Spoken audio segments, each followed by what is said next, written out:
bienvenue dans mon deuxième kanji. Donc les kanji, c'est mon avis sur des premiers tomes ou des débuts de série. Et aujourd'hui on a trois shonen, les trois venant de chez Kiun. J'ai pas fait exprès, j'avais juste envie de vous présenter ces trois là. Et il s'avère que les trois sont de chez Kiun. Donc bon, on va dire que trio gagnant pour Kiun vu que j'ai aimé les trois œuvres. Donc on commence par le premier qui s'appelle Amashu. Voilà, le nom n'est pas très visible.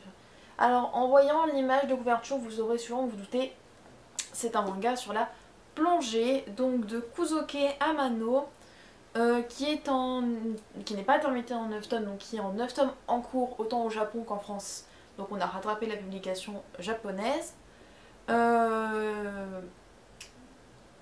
n'avais jamais entendu parler de ce manga.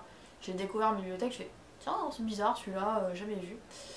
Il va y avoir une adaptation animée en été 2016, donc pour ceux qui aiment les animés, je pense la regarder et faire peut-être un petit topo dessus vu que j'aurais lu le manga. Donc pour le résumé, donc je l'ai noté parce qu'il est pas très long mais bon, je ne retiens pas les noms. Donc on a Ikari, donc la fille en première de couverture, qu'on nomme généralement Pikari parce qu'on dit Pika c'est l'enthousiasme, la joie et elle est vraiment très joyeuse, donc Pikari. Qui donc elle adore la plongée et on la retrouve dans son premier jour, donc sa rentrée au lycée en seconde.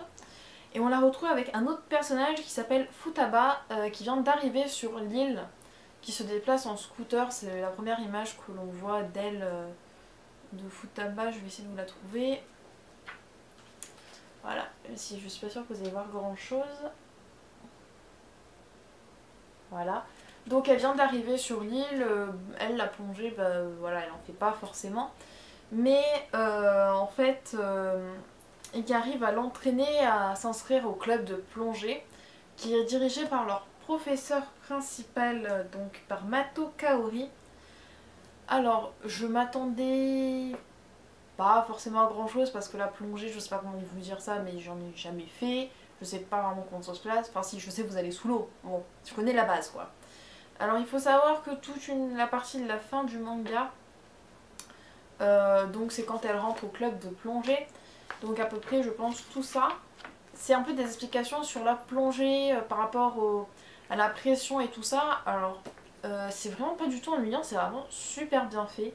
Et j'ai vraiment passé un bon moment dans ce manga, même si je sais pas trop où il veut en venir pour l'instant. Parce que bon, logique, un shonen, il y a au moins une intrigue, il y a des adversaires. Après, je vois pas trop des adversaires en plongée.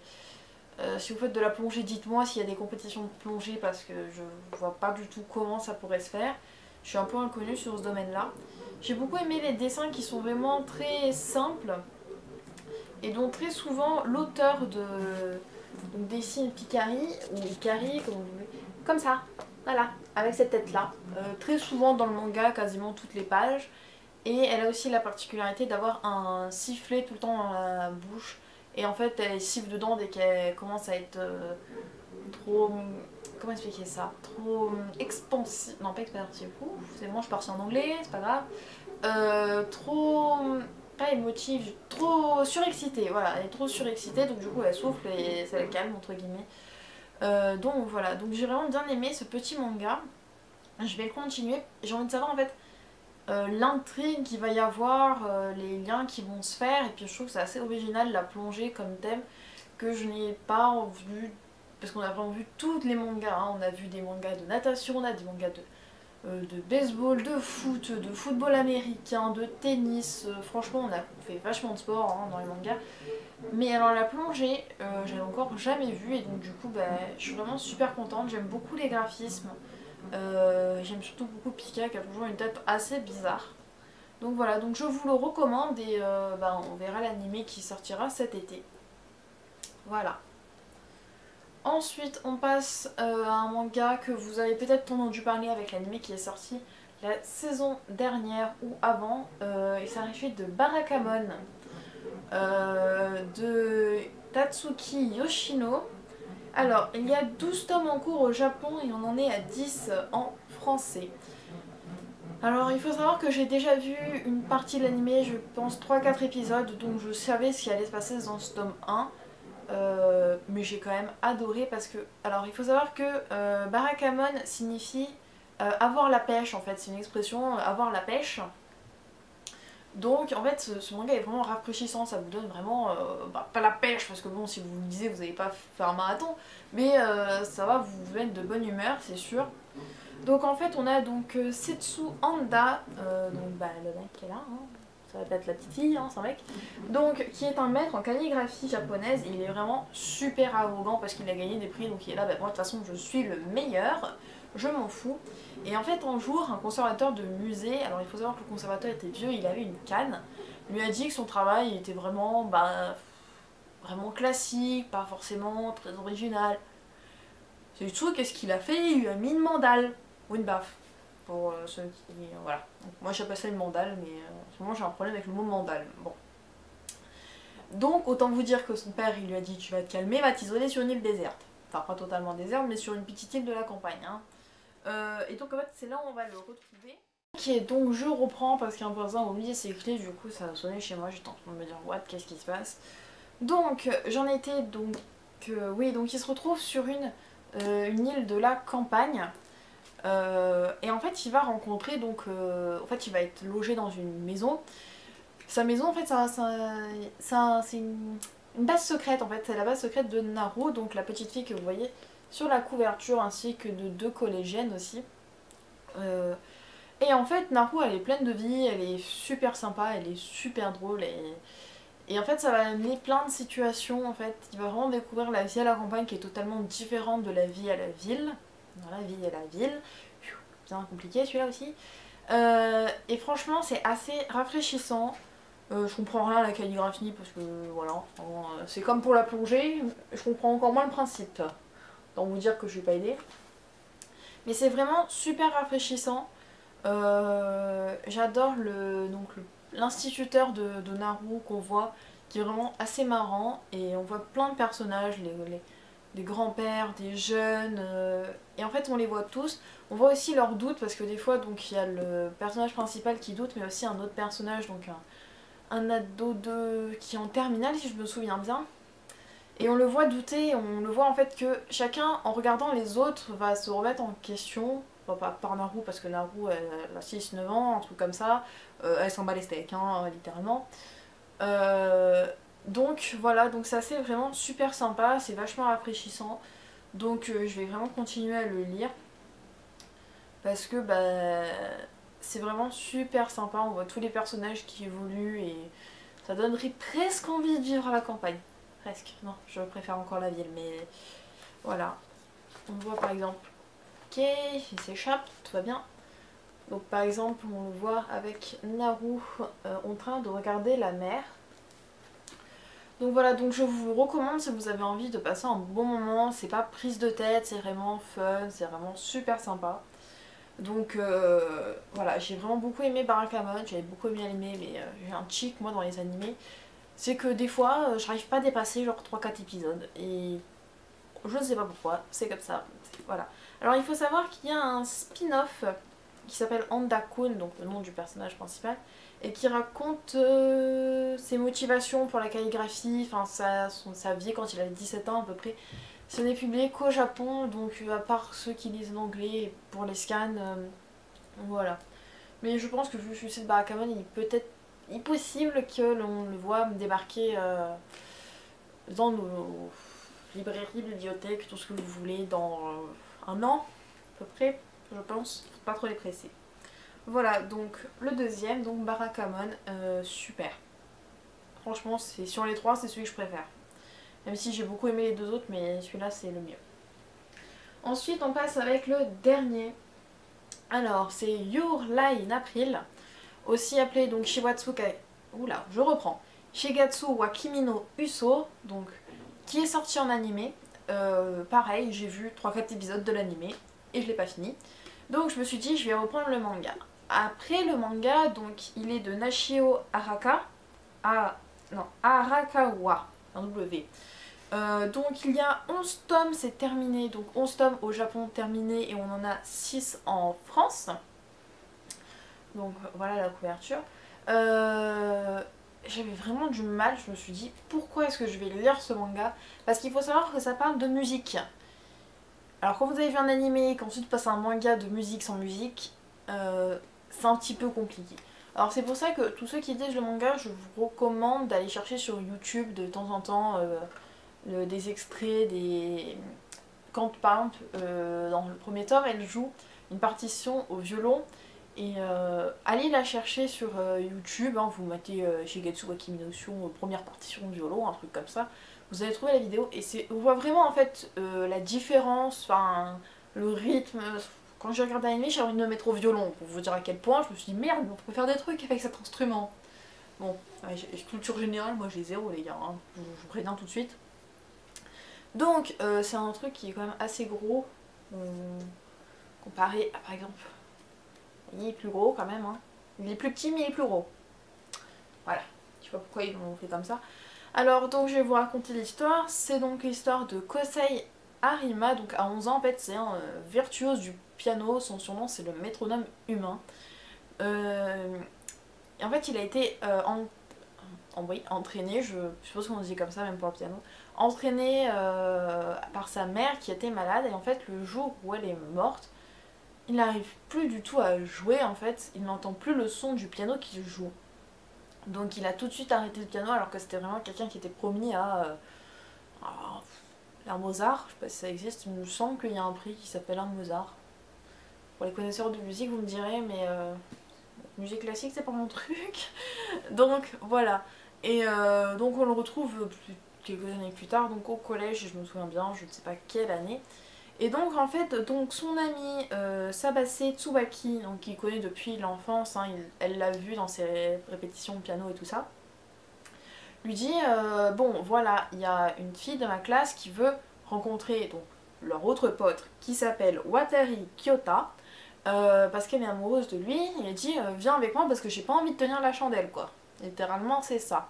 Donc la jeune fille s'appelle Kosei, allez hop on repart, Kaori Miyazono. Et il s'avère en fait c'est une violoniste. Et une violoniste totalement différente de Kosei parce qu'elle a une vision de la musique. C'est pas... Elle rejoue en fait... comment dire, elle s'approprie les partitions, elle ne joue pas pile exactement ce qu'on lui demande, elle se l'approprie, les notes sont là mais le tempo, la vivacité est totalement différente. Et vous verrez plus ça je pense sur des vidéos de YouTube ou sur l'animé que dans le manga parce que à part si vous savez exactement les mouvements de violon et encore je suis pas sûre que vous voyez trop la différence. Même dans les expressions des... pardon, les expressions des personnages. Oh mais que j'ai galéré. C'est bon, c'est pas grave. Donc je vais vous montrer donc une image, donc là c'est de la violoniste. Donc vraiment, donc voilà c'est ça. Et puis donc bah, la violoniste connaît Kosei parce que toute leur génération de musiciens le connaît. Un virtuose à 11 ans, tout le monde le sait qui c'est. Merci la moto qui passe, je sais pas si vous l'entendez. Donc ensuite donc sur la fin du volume on a un peu un, entre guillemets un cliffhanger. C'est-à-dire que elle participe à des concours, donc elle est passée à la deuxième phase du concours. Et sa pianiste l'a lâché vu que c'est entre guillemets un duo, c'est le violon qui est noté mais il y a un accompagnement au piano. Et donc elle demande à Kosei, enfin non elle demande pas, elle harcèle Kosei, je pense que c'est beaucoup plus le mot qu'il faut dire. Littéralement, hein, je vais essayer de vous retrouver une image parlante. Là, vous voyez, il arrive quelque part, il y a 15 000 partitions du piano qui sont collées partout. Moi, je n'appelle pas ça demander, hein, ou alors vraiment demander très très fortement. Et au final, elle arrive à le convaincre 5 minutes avant le spectacle. Donc, voilà, donc est-ce qu'il va réussir à rejouer du piano sans s'arrêter en plein milieu? Est-ce qu'il va l'entendre? Est-ce que la partition va être bien? Donc c'est un peu l'intrigue de la fin de ce tome 1. Donc voilà. Ça se lit vraiment très vite. Je pensais le lire beaucoup plus lentement. Parce que j'avais déjà emprunté une fois et j'avais pas dépassé les 3 pages. Je sais pas comment ça se passait. J'étais pas dans un bon jour, j'étais pas dans un jour musique on va dire. Et là, j'ai lu d'un coup, j'ai fini, j'ai dit wow, mais j'ai déjà tout fini, voilà, il n'y a que cette heure-là, je pensais qu'il était. Voilà. Donc j'étais vraiment super contente. malgré le fait que c'est un peu bizarre pour moi de lire un manga de musique qui n'a pas de musique. Voilà, c'est un peu particulier, j'ai envie de vous dire, mais franchement on s'y fait. Donc j'aime beaucoup l'histoire, j'aime beaucoup donc la fille que j'ai encore oublié son prénom, donc merci mes notes. Kaori, voilà, Kaori, donc j'adore cette fille. Elle m'a l'air, donc je sais qu'elle cache quelque chose. Tout simplement que vous verrez un petit moment, tout petit détail, enfin pas petit détail, une petite bulle, dans le manga et aussi dans l'animé. Si je me souviens, donc elle cache quelque chose et j'ai vraiment envie de savoir comment ça va finir, comment ça va être, est-ce qu'ils vont réussir à jouer du piano, comment ça va se passer, est-ce qu'elle va sortir avec... Ah non mais je lui fais pas au nom de leur personnage, hein. Il n'y a que Kosei, voilà, et je n'ai retenu que Kosei. Donc est-ce qu'elle va finir par sortir avec Kota, en sachant que donc Kosei a finalement tombé un peu amoureux donc de... Mais c'est pas possible, mais j'ai Mbappé, bon la blonde, on va dire ça comme ça, de la blonde, mais n'importe quoi, je sais pas, c'est la fatigue, c'est l'hiver, c'est le fait qu'il n'y ait pas de neige, il y a un truc qui s'est passé quoi. Donc voilà, donc vraiment super sympa, si vous aimez la musique, je vous reconseille, reconseille d'aller voir des vidéos sur YouTube de leur musique, l'opening il est génial d'ailleurs. Parce que moi aussi au début quand on m'a dit oui regarde cet animé sur la musique classique, il dit oh t'as envie de m'endormir ou ça se passe comment? Mais en fait non pas du tout parce que c'est pas vraiment classique, en fait elle les a remaniés. Donc c'est vraiment super sympa, donc je vais le lire. Peut-être pas en priorité mais je pense que quand il sera fini, quand les derniers tomes sortiront, je me referai vraiment bien tout en bloc tout. Pour ne pas vraiment attendre parce que je sens que si je commence les tomes là vers le tome 5-6, je sais même plus combien il y en a qui sont sortis, il y en a 6 ouais, donc vers 5-6 je sens que ça va tomber sur un vieux cliffhanger et que je vais être là non je veux savoir la suite.